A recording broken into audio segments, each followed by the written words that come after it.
시장이 박스권에 있을 때 수익률 내기가 가장 좋습니다. 오. 왜냐하면 시장이 박스권에 있기 때문에 시장 아래에 있는 돈은 어떻든 수익률을 쫓아가야 되는데 시장으로는 수익률이 안 돼.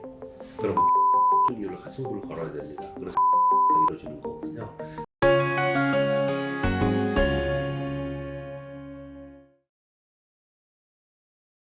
위대한 개미의 등단 동반자 자이언TV의 엠드루입니다.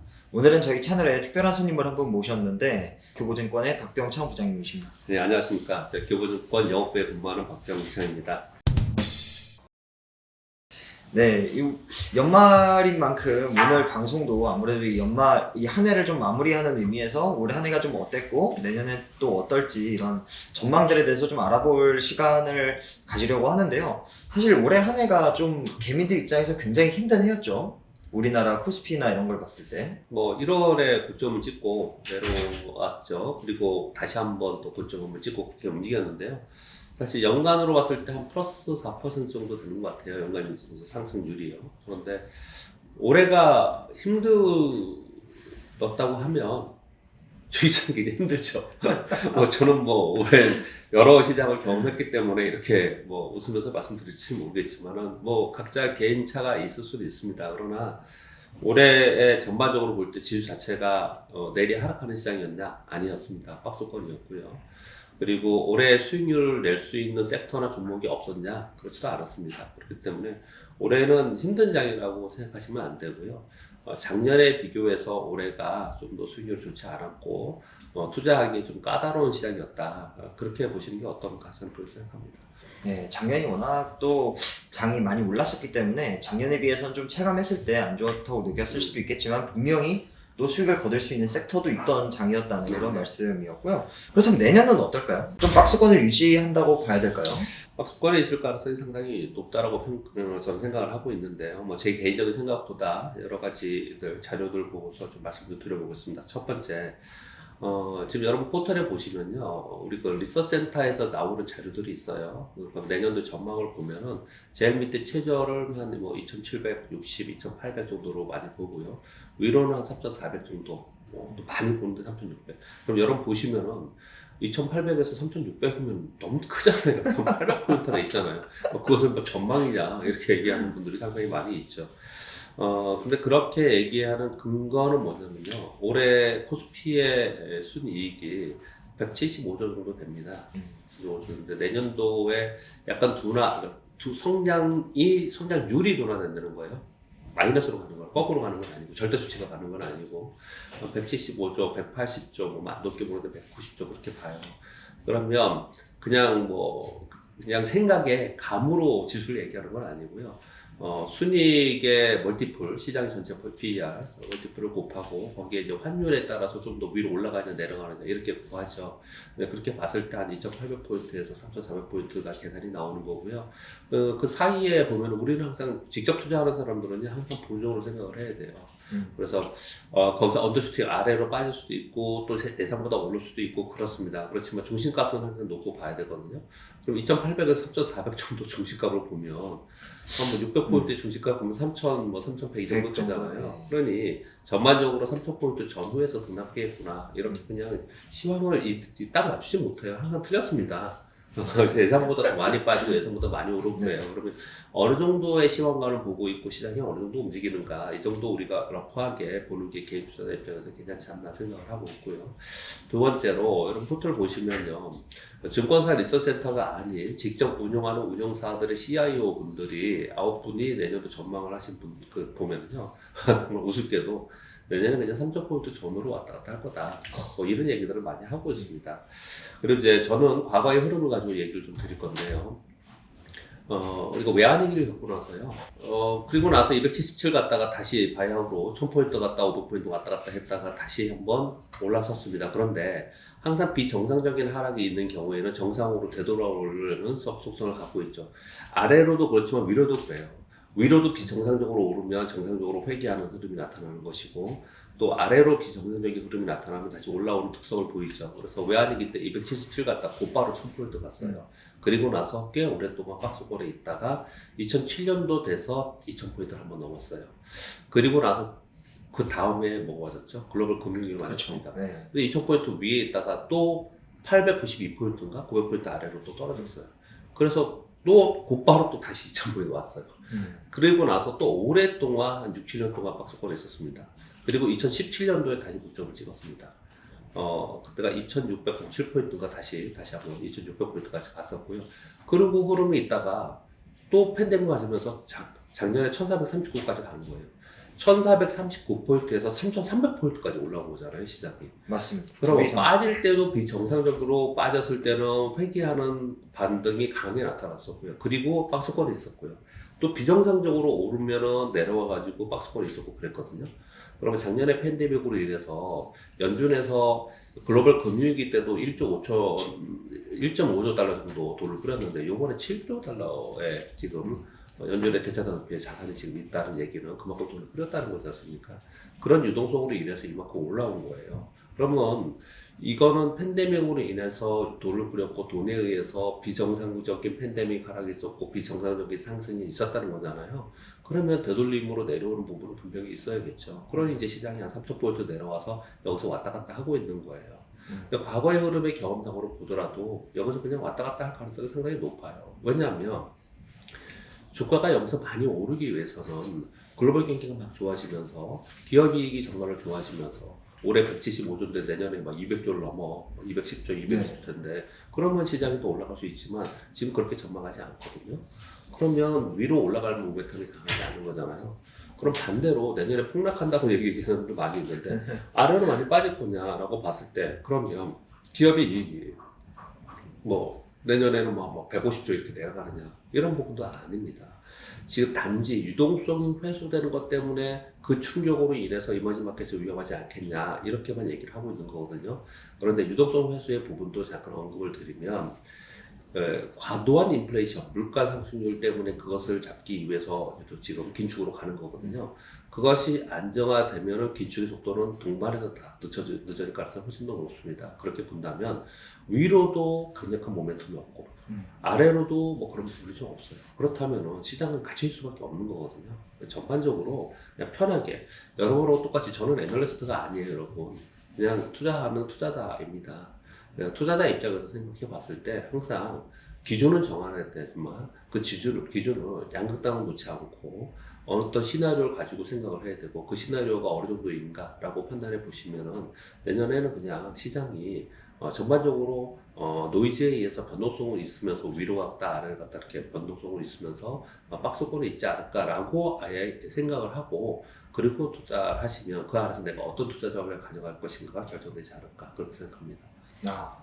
이 역사적인 흐름을 봤을 때는 분명히 지금이 딱히 오를 만한 재료도 없고 내려갈 만한 재료도 없다 이런 말씀이었던 것 같고 확실히 저도 기억을 이렇게 되새겨 보니까 옛날 뭐 금융위기 2008년에 왔을 때도 갑자기 코스피가 떨어진 다음에 반등을 했고 작년 팬데믹 때도 마찬가지로 떨어졌다가 반등을 했었죠. 네, 거기서 이제 일부가 좀 되돌림 과정이 있었던 것 같은데 이제 내년 전망에 대한 이야기였고 올해와 좀 비슷하게 갈 거다 이런 말씀이었고요.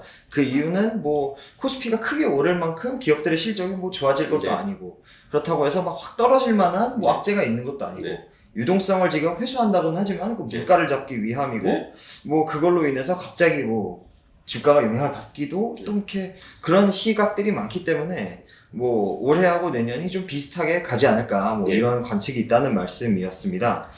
사실 그런데 이건 저도 이제 개인적인 투자자 입장에서 이래 3천에서 박스권을 형성하는 게 투자할 땐 제일 힘든 것 같습니다. 아예 떨어진다 그러면 돈을 빼면 되고 오른다 그러면 돈을 넣으면 되는데 이럴 때는 좀 어떤 투자 전략이 중요할까요? 개미들 입장에서는. 그러니까 투자 전략에 따라서 다르겠죠. 어떤 분들은 시장이 계속 올라갔을 때 내가 대형주의 시황과 연계된 종목들 대표적으로 뭐 삼성전자가 있듯이 현대차가 있듯이 시황이 올라가야지만 올라가는 종목 또 그게 올라야지만 시장이 올라가는 이런 종목을 갖고 계시는 분들의 입장에서는 뭐 별로 재미가 없는 거지 않습니까? 왔다 갔다 하고 있으니까. 그런 부분은 좀 뭐 이게 뭐 힘든 장이 될 수 있겠다. 뭐 내년에 2022년 역대급으로 힘들다. 이렇게 표현을 많이들 하고 있는 것 같은데 저는 그렇게 생각하지 않고요. 시장은 저는 뭐 제가 여러 책에서도 얘기했고 여러 곳에서 얘기 많이 드리고 있지만 시장을 저는 5가지로 분류를 합니다. 대세 상승 시장, 상승 후 박스권 시장, 대세 하락 시장, 하락 후 박스권 시장, 테마 시장 이렇게 저는 구분을 하거든요. 그래서 거기에 맞는 전략을 가져가야 된다고 생각하는데요. 우리 개인 투자자들이 매니저들은 어려울 수 있어요. 대규모 자금을 운영하는 매니저들은 시장을 비트해야 되기 때문에 시장이 올라갔다 내려갔다 하는 것에 계속 맞춰가면서 올라가면 좀 팔기도 하고 내려가면 사기도 하고 이거 계속해서 맞춰나가야 되거든요. 근데 우리 개인 투자자들은 그런 게 아니잖아요. 시장을 맞추는 게임을 하는 게 아닙니다. 그렇죠. 내가 그냥 좋은 기업의 주식을 사서 그런 주식에서 수익률을 내는 거거든요. 시장이 박스권에 있을 때 수익률 내기가 가장 좋습니다. 오. 왜냐하면 시장이 박스권에 있기 때문에 시장 아래에 있는 돈은 어떻든 수익률을 쫓아가야 되는데 시장으로는 수익률이 안 돼. 그러면 종목으로 수익률을 승부를 걸어야 됩니다. 그래서 종목 장세가 이루어지는 거거든요. 그래서 상승고 박스권 시장에서는 화려하게 종목 장세가 이루어지는 경우가 상당히 많았습니다. 과거에 1995년, 96년도에 굉장히 화려한 종목 장세가 있었고요. 그리고 외환위기 맞았고요.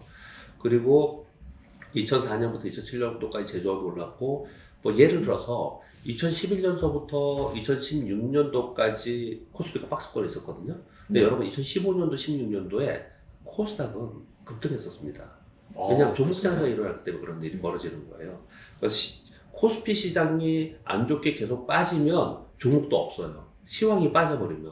근데 시장이 빠지지 않고 박스권을 있으면 돈이라는 거는 수익률을 추구하면서 움직이기 때문에 그러면 시장 지수로 수익을 못 내니 종목으로 좀 수익을 내야 된다. 그래서 종목이 움직이는 거고 강력한 테마가 형성이 되고 그렇게 움직이거든요. 그러면 내가 시장을 비트하거나 시장을 추종하면서 거래하는 사람 입장에서 좀 난감하고 별로 그렇게 재미가 없을 수 있겠지만 종목별로 투자를 하는 분들의 입장에서는 굉장히 좋은 장이 될 수도, 의외의 장이 될 수도 있다. 저는 그렇게 생각을 하거든요. 그래서 내가 어떤 투자 전략을 가져가냐에 따라 굉장히 다른 것이죠. 지금 질문해 주신 거에 답변을 드린다면 시장이 박스권에 있다고 생각한다면 전체적으로 대형주나 이런 걸 가지고 거래하신다면은 내려가면 사고 올라가면 팔고 이렇게 거래를 하는 거예요. 이거 우리만 그냥 너무 단순하지 않냐 생각할지 모르지만요. 기관에 있는 펀드 매니저들도 그렇게 투자를 한 시절이 있었습니다. 내년에 그렇게 할 가능성이 상당히 높아요. 그러니까 여러분들도 그렇게 하시는 대형주를 가지고 그렇게 하시는 방법이 있는 거고요. 한편으로는요. 근데 나는 그렇게 해서 뭐 얼마나 수익이 난다고 위험하게 주식시장에서 그래. 난 그거보다 종목으로 접근을 할 거야. 그렇다면 종목으로 접근한 다음에 내년도에 성장하고 할 수 있는 이익 성장이 있는 그런 섹터와 그런 종목에서 거래를 한다면 제가 보기엔 나쁘지 않은 시장이 될 거라고 생각합니다. 그렇군요. 저도 이제 인터뷰를 좀 상당히 여러 번 진행을 했었는데 네. 오랜만에 듣는 되게 희망적인 메시지인 것 같아요. 확실히 개인 투자자 입장에서는 뭐 시장이 움직이는 것보다는 네. 내가 돈을 버는 게 중요하고 그렇죠. 그럴 땐 이 시장 상황에 맞는 투자 전략을 가져가면 네. 충분히 수익을 낼 수 있다 이런 말씀이었고요. 이 종목으로 접근을 해야 된다고 말씀을 네. 해주셨는데 조금만 더 구체적으로 이 네. 종목으로 접근한다는 게 또 어떤 의미고 뭐 부장님 개인적인 생각으로 봤을 때는 네. 내년에는 좀 어떤 섹터나 이런 예. 테마가 좀 상대적으로 유리할지 예. 여쭤봐도 괜찮을까요? 근데 일단은 이런 말씀을 좀 드려보도록 하겠습니다. 이건 제 개인적인 사견입니다. 여러분들이 지금 중국이 지준율 인하하고 그 금리 인하 아주 소폭이지만 금리 인하를 했어요. 이런 일이 나타나거나 또는 미국이 지금 이제 내년에 금리 인상을 한다고 하지 않습니까? 그러면 아주 그 원칙론자들, 기계적인 이 보고서들을 내는 이런 분들은 어떻게 얘기를 하냐면요. 그냥 금리 인상하니까 그러면 이제 성장률 안 돼. 이제 가치 조사해야 돼. 이렇게 얘기를 굉장히 많이 해요. 여러분 보면 보고서들이 굉장히 굉장히 많이 나옵니다. 근데 저는 그 의견에 반대합니다. 자, 왜 일단 이것부터 말씀드리고 제 사견이라고 분명히 말씀드렸습니다. 그냥 제 경험적인 측면에서 말씀을 드리는 겁니다. 글로벌 금융위기를 맞았던 2008년 이전에 있었던 2006년과 2007년도에 미국의 금리는 5.75%였어요. 5% 위였습니다. 그랬다가 글로벌 금융위기 맞고 제로금리 만들었죠. 그랬다가 오랜 동안 제로금리였다가 2016년, 17년, 18년도에 올려가지고 2.75%까지 올렸어요. 2018년, 19년도에 우리 시장이 안 좋았죠. 그때 미국이 금리 인상하던 시기였어요. 그럼 그때 2.75%까지 금리를 올렸습니다. 그랬다가 팬데믹 맞으면 제로금리 만들었죠. 이번에 금리 인상한다고 발표가 됐습니다.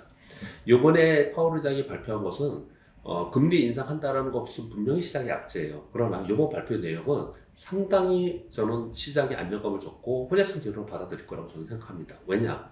첫 번째, 명확하게 가이드라인을 줬다. 명확하게. 우리가 불확실성이 제일 싫은 건데 명확하게 가이드라인을 줬다는 거고요. 두 번째는 절대금리 자체가 낮아요. 지금이 0에서 0.25%의 제로금리지 않습니까? 근데 내년도 세 차례 정도 올린대요. 그러면 맥시멈 1%잖아요. 그렇죠. 25bp씩 오르면은 0.25% 올리면은 0.75에서 1% 되는 거잖아요. 그 다음에 3번 더 올린대요. 그러면 1에서 1.75%죠. 그 다음에 2번 더 올린대요. 그래서 2024년도에는 한 2에서 2.1% 정도 될 거다. 이렇게 얘기를 하잖아요. 네. 자, 이 얘기 잘 들어보세요. 내년도에 맥시멈이 1%라는 거예요. 내후년도에 맥시멈 가봤자 1.7%라는 거예요. 이 얘기는 전체적으로 금리가 5%대에 있었고 2.7%대가 있는데 지금은 1%대를 얘기를 하고 있어요. 그런 얘기는 금리가 이렇게 많이 올리지 못한다는 얘기는 경기가 그만큼 안 좋다는 얘기예요. 경기가 좋아지면 경기에 연동하면서 금리를 올립니다. 여러분, 우리가 저금리, 저성장, 저물가라는 얘기를 했어요. 지난 10년간 했습니다. 그럼 왜 저금리, 저성장이라는 얘기가 나왔을까요? 성장이 저성장일 때 금리를 못 올린 거예요. 저금리였던 겁니다. 그러면 절대 수치가 금리가 이렇게 낮아진다는 얘기는 앞으로의 성장도 그렇게 고성장을 하지 못한다라는 거예요. 경기가 좋아지면서 성장이 일어나야지만 금리가 높아지고 그러면서 경기 관련주들이 사이클링이 되면서 움직이는 거거든요. 그런데 경기에 대해서, 금리에 대해서 이렇게 불확실하게 또 절대금리가 낮다는 얘기는 경기에 대해서 자신이 없는 겁니다. 그런데 경기 관련주, 우리 가치주라고 얘기하면 다 경기 관련주에 있거든요. 뭐 조선화학, 철강, 정유 뭐 이런 것들 있잖아요. 기계. 네. 근데 금리 올린다고 하니까 그쪽을 이제 앞으로 가치주 해야 된다는 거예요.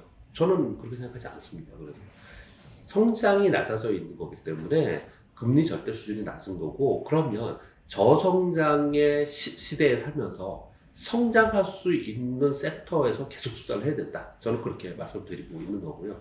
두 번째, 그러면 2016년, 17년, 18년 요때에 그때 미국이 금리를 오르는 시기에 금리를 올리기 2.75%까지 올리는 시기에 그러면 그 당시에 어땠냐? 일시적으로 그것이 이슈가 됐을 때는 성장주가 하락을 하고 미국의 빅테크가 좀 하락을 하고 바이오가 하락을 하고 그러면서 가치주가 가볍게 할 때는 가치주라고 얘기하는 그런 주식이 잠깐 뜬 적이 있었어요. 그러나 전체적으로 보세요. 월봉을 보면서 전체적 그 흐름을 볼 때 미국의 빅테크 주들이 훨씬 많이 떴습니다. 성장주는 훨씬 많이 상승을 해서 결과론적으로요. 훨씬 많이 상승을 했다는 거예요. 세 번째, 우리가 지금 성장주라고 얘기하는 것을 좀 구분해서 봐야 되는데요. 과거의 성장주들은 우리 그 IT 버블 생기고 이랬을 때 과거의 성장주들은 이익을 수반하지 않는 성장주였어요. 지금의 성장주들은 빅테크라고 얘기하는 성장주들은 이익이 늘어나면서 애플 이익이 좀 늘어나잖아요. 이익이 늘어나면서 성장하는 것들이에요. 지금의 성장주는 이익을 수반하면서 성장하는 것이기 때문에 과거의 잣들을 가지고 마치 교조주의처럼 원칙론자로 기계적으로 이제 금리 오른다고 해서 이제부터는 이제 성장주는 이제 물러가고 이제는 뭐 가치주 해야 된다. 아니면 이제 경기가 팬데믹이 좀 사라지고 뭐 이러면은 경기가 좋아지고 있기 때문에 경기 관련주를 해야 된다라는 것에 대해서 실제로 어떻게 내년에 그럴 가능성이 없는 건 아니지만 전체적인 내가 직접 투자하는 입장에서는 그거보다는 보다 안전하게 계속해서 이익 성장이 있는 섹터에서 하는 것이 맞다라고 저는 생각을 좀 하고 있습니다. 아, 그렇죠.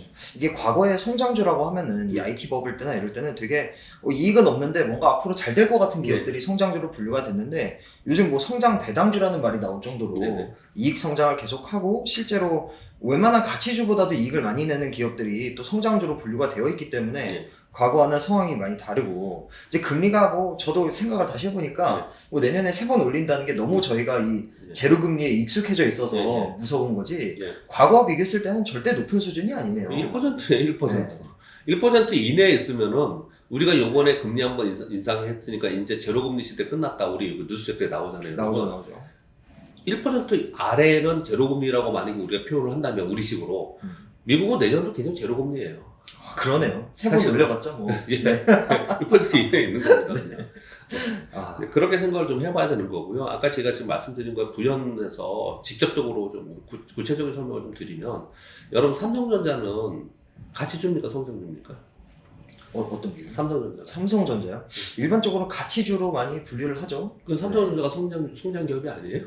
삼성전자는 계속 성장하죠. 왜 성장 기업입니다. 반도체 성장 기업입니다. 그럼요. 성장 기업이에요.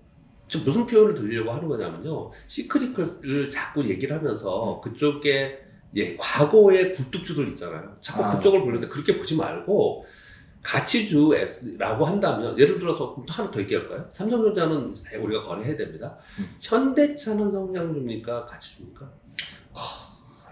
현대차도 사실 다 가치주라고 가치주라고 생각을 얘기하죠. 하지만, 네. 가치로 얘기를 하죠. 근데 아닙니다. 현대차는 이제 전기차, 자율주행차를 할 거기 네. 때문에 성장 섹터에 있는 거예요. 분명히 그렇죠. 그러면 네. 여러분 제가 무슨 얘기하는지 아시겠죠? 그렇게 구분을 해야 되는 거예요.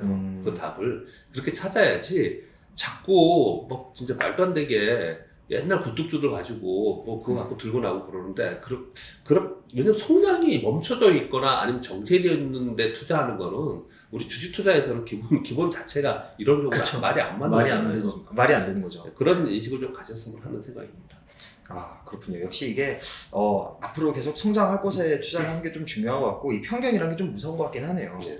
지금 WJ 정님께서 이 질문을 하나 좀 해주셨는데요. 이 배터리 업체들의 모멘텀이 이제 좀 다 했냐고 보시냐. 또 네. 내년부터 전기차 ETF로 네. 좀 장기 보유를 하는 이런 투자 전략에 대해서는 좀 네. 어떻게 평가하시는지. 네, 요즘에 이제 전기차에 대해서 관심이 제일 많고요. 어제는 뉴스인가 그런 특이 나왔어요.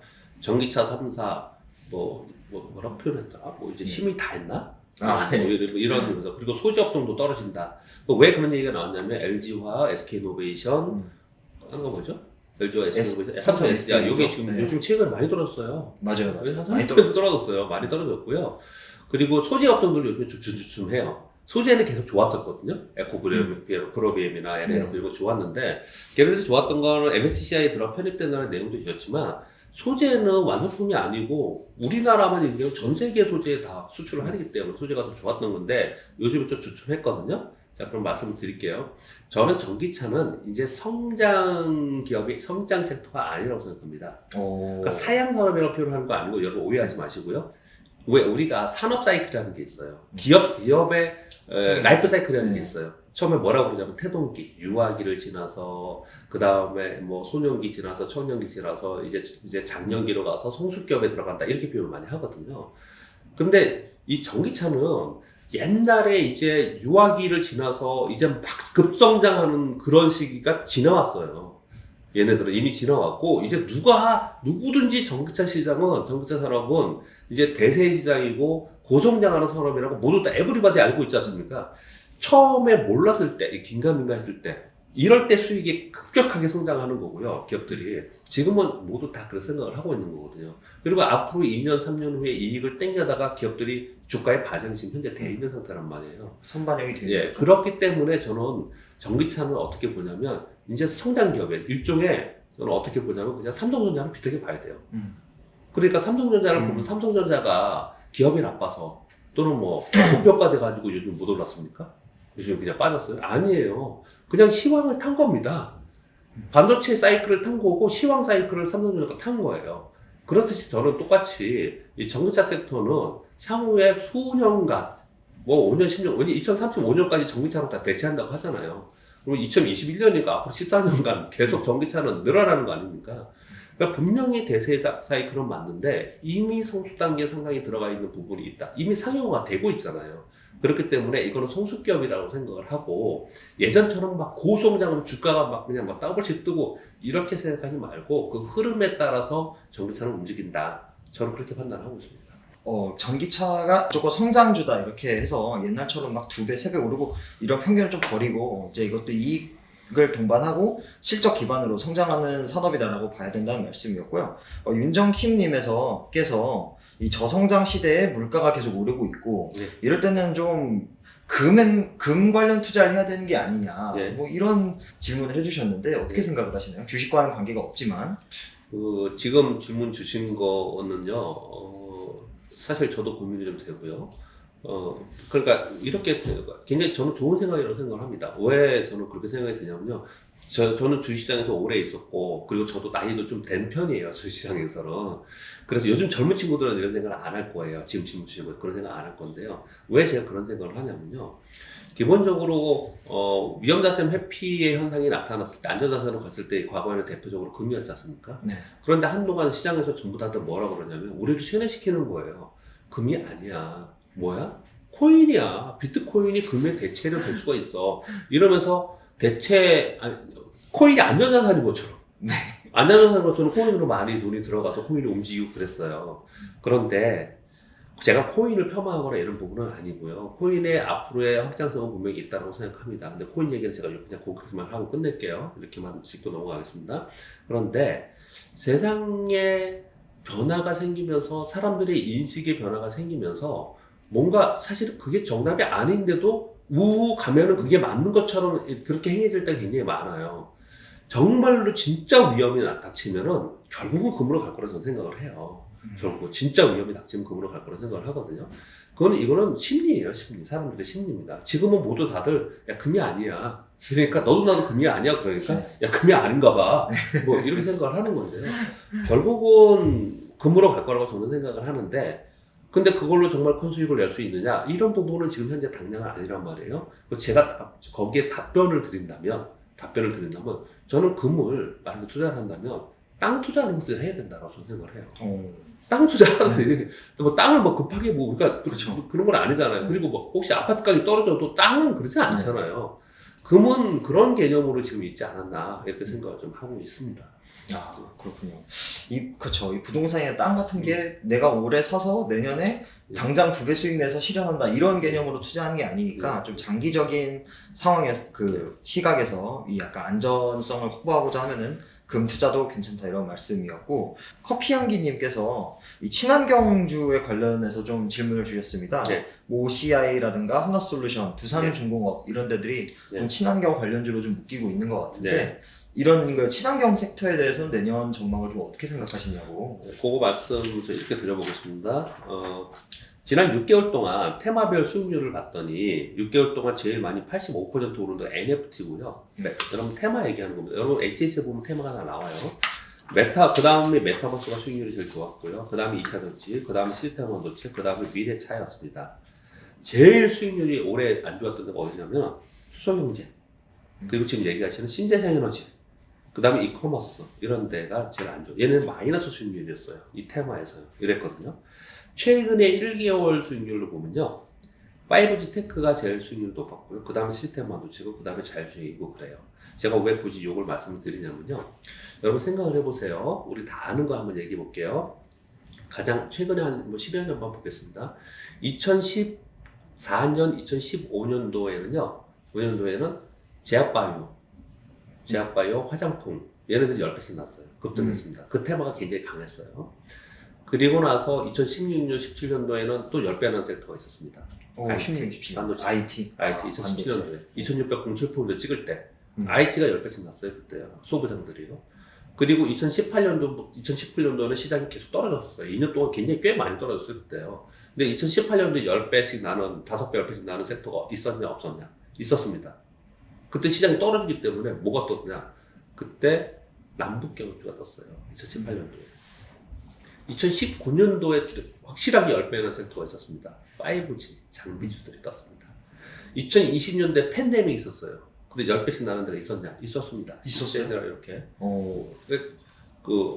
코로나 진단 키트 이런 데들이요. 이런 데들이 급등을 했어요. 올해 2021년도에 그렇게 급등한 섹터가 없었습니다. 없다가 막판에 생겼어요. 그게 뭐예요? 메타버스에 NFT가 생기는 거. 해마다 있었어요. 해마다 있었는데 지금 제가 2014년, 15년부터 지금까지 불러드렸는데 같은 게 있어요? 하나도 없네요. 네, 같은 게 없습니다. 이게 주식시장이에요. 주식시장은 아까도 말씀드렸지만 새로운 데 가서 높은 수익률을 얻기 위해서 이거는 사람들이 아니고 돈이 그렇게 움직여 다니는 거거든요. 돈이 움직여 다니는 거거든요. 가만히 생각해보면 바이든 대통령이 취임이 되면서 그러면서 소위 친환경 정책을 내세웠고요. 탄소 중립 얘기하면서 그러면서 풍력, 태양력이 엄청나게 올랐습니다. 사실은 엄청나게 한번 했어요. 수익률을.